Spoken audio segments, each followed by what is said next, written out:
privilege, I think, of being to every one since it was started. I think I missed one, and I think there's no other organization like anywhere else that I know of, certainly in the state, and a few in the country. And so I'm grateful for the opportunity to speak and talk about our Jobs First plan, mindful of the economic headwinds that are in front of us, mindful of the vandalism that the President of the United States is doing to the economy, the fact that we are currently experiencing one of the largest tax increases in American history with tariff rates that are higher than they've been since the 1930s, a state that is disproportionately impacted by these errant policies by the administration, the $100,000 H-1B visas.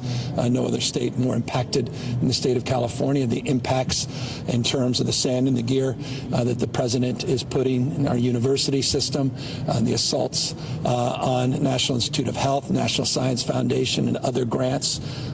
This is code red from an economic perspective. I know the markets are holding up, and perhaps the only scorecard that the president cares about is the bond markets.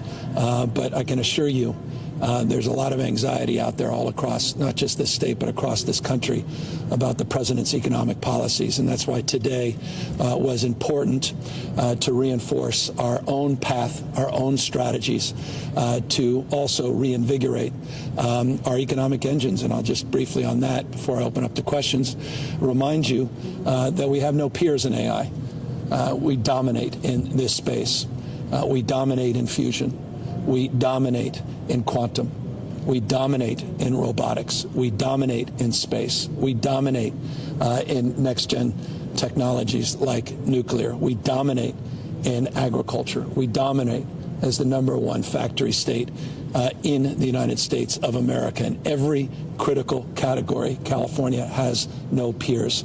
But we recognize that we have to reconcile some regional differences and address some stubborn challenges here in Stockton, as an example, and other parts of the state. And that's, again, the spirit of the California Stewardship Network, the spirit of California Forward, the spirit that brought us the Jobs First plan, a process that unfolded over a 5-year period, backed up with $287 million of grants and seed funds, a bottom-up, truly organic process that I hope makes Californians proud, and we're putting it to work, not just today, but every day in our state. With that, we're happy to answer any questions. Governor, my name's I'm a reporter with KCRA 3 News. We're seeing reports that President Trump is deploying more than 100 federal agents to Alameda County starting tomorrow. What's your reaction to that move, and any idea where they'll go from there? Well, it's absolutely predictable. It's a script that's been written for centuries. It's the authoritarian playbook. You announce your intention to send the military to streets, doing domestic policing operations. You wildly overstate or completely make up crime statistics that are not real, that do not justify such action. And for this administration, you send first masked men to the cities that you want to militarize. You send your spokesperson, this bloviator by the name of Bovino, I think was his name, or the bagman, Homan, out there. You do a bunch of social media videos. You bring your entire press corps there to highlight your patriotism as you're out there taking strawberry salesmen off the street. You find a few people that deserve to be taken off the street, unquestionably. You highlight those, but there's hundreds that are collateral damage. Communities are torn asunder, creates anxiety and stress, and that manifests into expressions of free speech. And then you use those expressions and those images as the justification to send the Guard and suppress free speech, suppress free expression. And you do that not only June, July, August, September, but you dial it up around election time. You dial it up around November. You do it a few weeks before. You dial it up in more and more cities. You suppress the vote. And you continue the path of rigging what we know is the intention of this administration, to rig next year's midterms and perhaps to wreck this country, as this president has tried to do on multiple occasions, and I don't need to give you any more evidence of that than what he tried to do on January 6th, where he tried to light a match to democracy. He tried to wreck this country, tried to dial in and find 11, 12,000 votes in Georgia, and of course what he's doing and just did in North Carolina, what he trying to do in Indiana, what he did with 5 votes in Texas. It's code red for our democracy, and this is as predictable as daylight and darkness, but the darkness of this administration has no peers, and it is a disgrace, but it is hardly surprising.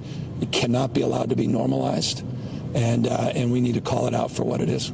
Governor, you said this morning you're expecting to see troops and ICE at polling places. Do you have communications to indicate that will... I have experience. We kicked off our Election Rigging Response Act at a sacred site, the site of the Japanese internment in Little Tokyo, where people were being bussed. As we're there at the Democracy Center kicking off our reaction and response to Donald Trump's efforts to rig the election before one vote, the midterm election, he sent out this Bovino character. He sent out the masked men to chill free expression, free speech, to scare people from participating in our event with 2 U.S. senators, 12 members of Congress, hundreds of community leaders. I mentioned a strawberry salesman, literal example in that case of collateral damage. Wasn't on the most wanted list, but he was one of the people that Bovino arrested. That is a preview of things to come. I said it with clarity after the National Guard were federalized. There was a reason he extended the federalization through Election Day. I mean, you're hearing it from other governors now. Everyone's waking up to this. Why do you dial Greg Abbott to find 5 seats and say you're entitled to 5 seats unless you know you're going to lose the midterm? He said it yesterday at that sort of Venetian plaza that has substituted for the Rose Garden. It's a wrecking ball presidency. The symbolism of the East Wing is perfect symbolism. This guy is a wrecking ball. And the fact that he said it yesterday should send chills up your spine. He goes, it appears that presidents lose in the midterm. We cannot allow that to happen. At the same time, he's having folks over to the Oval Office from Indiana because apparently J.D. Vance wasn't persuasive enough. You've seen the governor of Indiana, the governor, Republican governor in Indiana, say, boy, it looks like we may have to do redistricting because the president may be punitive. He said, maybe we won't get federal funds. He said that, Republican governor. The hell more evidence do you need of what's going on in this country? I won't even get into $250 million scam that he's trying to run as it relates to this idea and notion that he himself runs the DOJ, or it's his White House. It's not his democracy, it's our democracy. The Founding Fathers didn't live and die to see this moment. So we're going to be fierce in terms of our response. We're going to be focused, and quite literally, this is the lawsuit that I will file within a nanosecond of any efforts to send the military to one of America's great cities, San Francisco, that is enjoying 60% reduction in homicide, or rather homicide reduction that's the lowest it's been in 60 years. It's one of the safest large cities in this country that's experiencing economic rebirth and growth. Only Donald Trump can wreck that. And we will push back with clarity and conviction, and we'll continue to win in court. I'm confident of that. But in the interim, the damage this president will do to our republic cannot be overstated. So forgive the long-windedness and response, but this is a time not just for choosing; it's a time for acting, not just complaining. Governor Arnold Schwarzenegger. SNAP benefits. You announced today that the National Guard will be assisting with food banks. What's the timeline on that? How exactly is that going to work? What are they going to do? Well, at the same time, Kristi Noem is enjoying 2 brand new planes at the cost of taxpayers of $173 million. At a time the federal government is closed and Donald Trump has literally destroyed the East Wing of our White House to put his ballroom up for $250 million. We are now days away from eliminating food to 5.5 million Californians around Thanksgiving, at a time when food prices have never been higher because of Donald Trump's policies. Have you had a cup of coffee? Have you bought a pound of beef? At the same time, he found $20 billion to send to a fill in the blank. Maybe he's a dictator. Some have referred to him as that. In Argentina, he's cutting food to people around Thanksgiving. You've seen the lines of people already around the food banks. So we are fast-tracking an $80 million investment. We're front-loading it to get them to food banks. And we're using the framework that we established during COVID to build out our capacity to deliver quickly food to those in need around Thanksgiving by using Cal Volunteers and the National Guard, which is exactly what we did to distribute 800 million meals during COVID. Arnold Schwarzenegger is campaigning against Prop 50. What is your reaction to that? I mean, look what's happened to this country. I have nothing more to say on that subject except he's wrong. What we're doing is temporary, it's completely transparent, and it's democratic. There's never been maps that have ever been put in front of the voters. This will be the first state in history. To say we are eliminating the redistricting commission is a lie. We're not.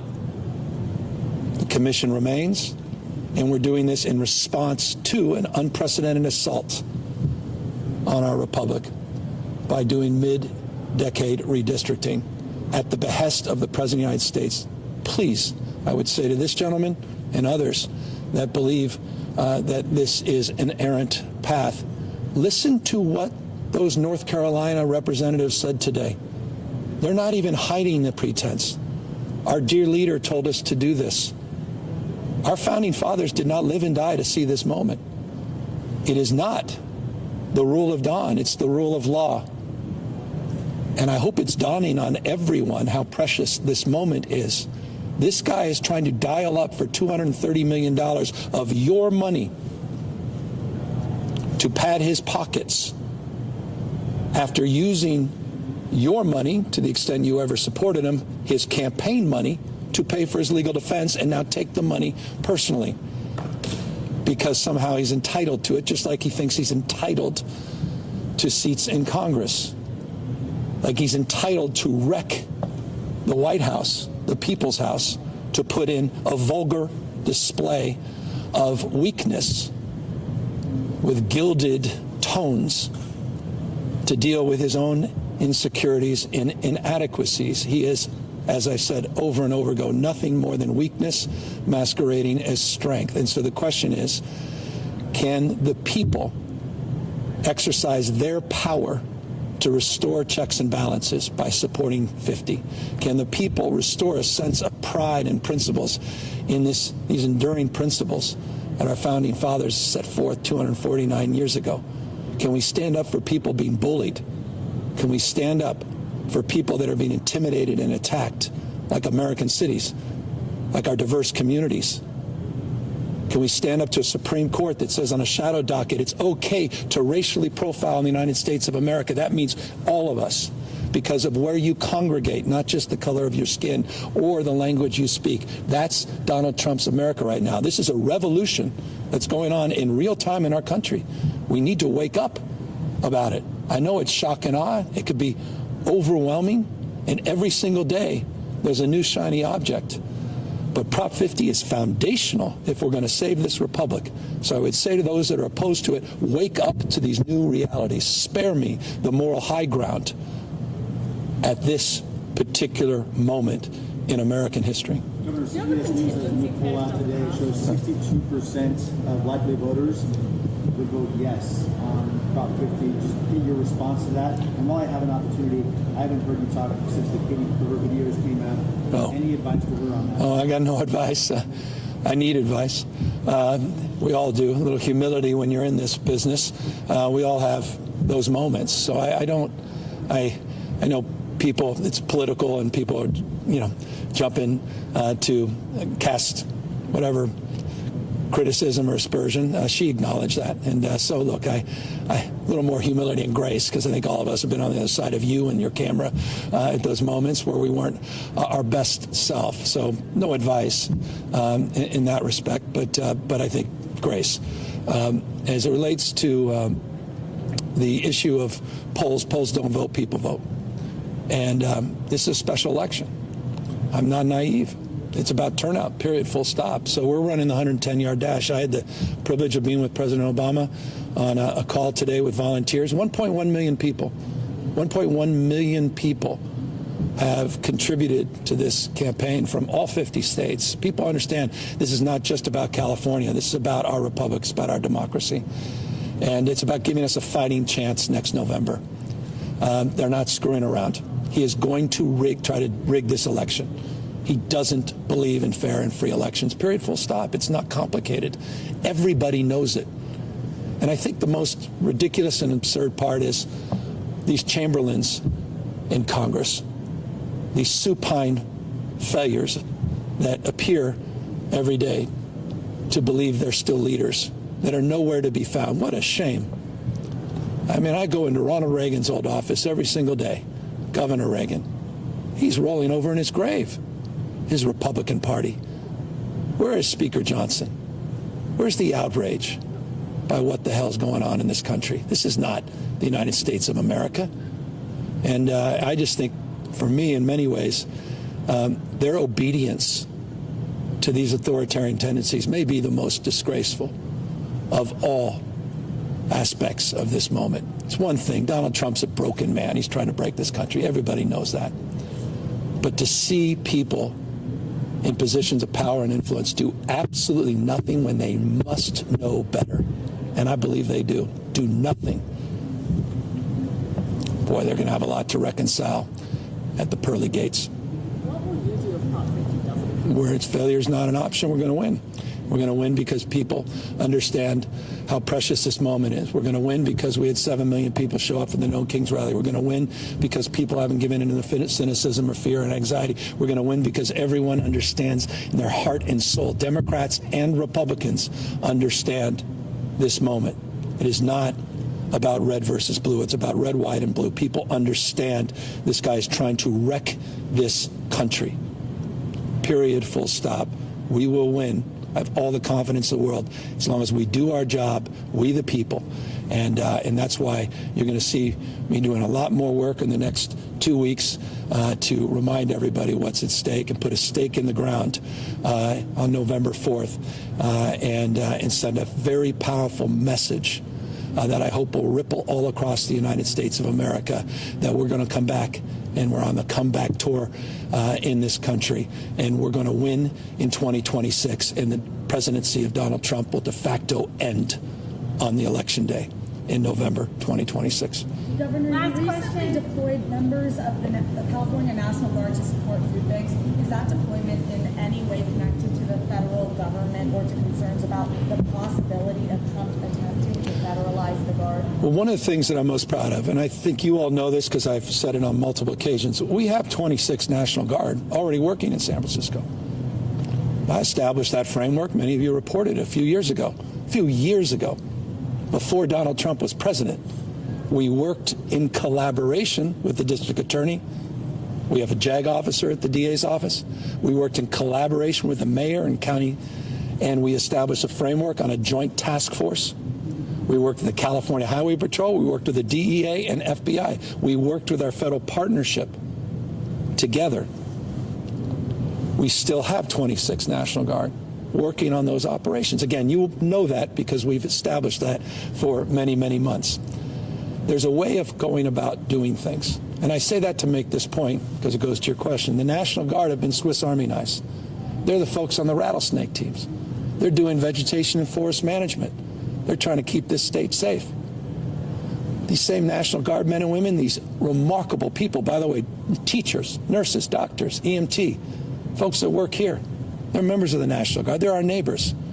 They were out there taking care of their neighbors in L.A. Thousands of them that I deployed as Commander-in-Chief of the National Guard in the state of California in partnership with L.A. City and L.A. County to help with fire recovery You recall in LA, the biggest problem we had were all of the water and food that they were receiving, and how many people wanted to do selfies because they were so proud that the National Guard was out there. I had them down at the border. Hundreds of them have been at the border for years and years, well before Donald Trump came into office. That's how we use our National Guard, and they also were part of our food bank operation during COVID. And they were exceptional because they're logistics experts. That's what they do. And they worked with Cal Volunteers, and we have that established partnership.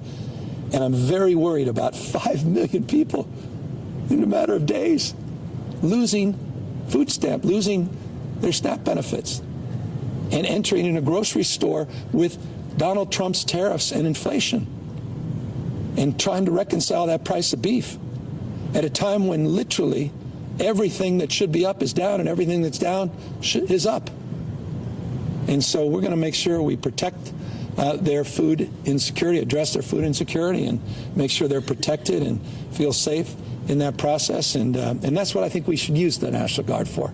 Not this folly, not this nonsense, not this the vanity project to show strengths, not for a video, which is exactly what this Hexic guy and J.D. Vance were trying to do when they were shooting military rounds over a freeway, over civilians, and the first round exploded on one of their support vehicles. It happened to be a California Highway Patrol vehicle, all for a video. Respect and revere. I was down there with the military on Friday, day before, meeting with their commanders, meeting with the Navy, meeting with the Marines in terms of doing what they did in an appropriate and responsible way. But they were abused for political purposes by this administration. You saw the speech from the vice president. This is without precedent. Vice presidents, presidents don't talk like that in front of our Marines. They don't. That's not normal. That cannot be allowed to be normalized. That's not the United States of America. Blowing up boats in the middle of the sea, ready, fire, aim. That's not the United States of America. Wake up, everybody. So, forgive me. This is not surprising. Playbook. Announce the National Guard. Say everybody wants them. Crime's running out of control. All the stats and facts contradict that. You send out ICE and masked men. You get your spokesperson out there that knows how to gin everything up. People get upset. And then you say, see, people are upset. Now, like an arsonist, well, now I got to put out the fire. And then I get to claim credit that I'm providing safety and security across this country. And the great thing is you'll have Laura Ingraham on Fox News say, well done, sir. Why is Laura going to even be more supine? Well, because she's in business with Don Jr., with a guy who's in business with David Sachs on a new SPAC business, Chamath, who's a partner with David Sachs. David Sachs runs all the AI. Laura Ingraham now has a SPAC business. Imagine what your boss would say if you started to do business with me. That's allowed. And she gets to be their spokesperson on the Pravda network. Fox, primetime. This great grift. Unprecedented in modern history. Billions and billions of dollars. The great grift. State capitalism. Not just crony capitalism. Ask Intel. Ask MP Materials. Ask folks at U.S. Steel. Ask the folks at AMD. Ask the folks at NVIDIA. The hell is going on in this country? None of this is normal. You will be seeing on my Patriot site new knee pads that I'll be sending out, the new signature series knee pads for all these CEOs, for the University of Virginia that I'll add to the list today, for bending their knee, for those law firms, the universities, media companies, as this guy's rolling back, rewriting history, putting us back to a pre-1960s world, censoring historic facts. Wake up, everybody. Wake up. Thank you, guys.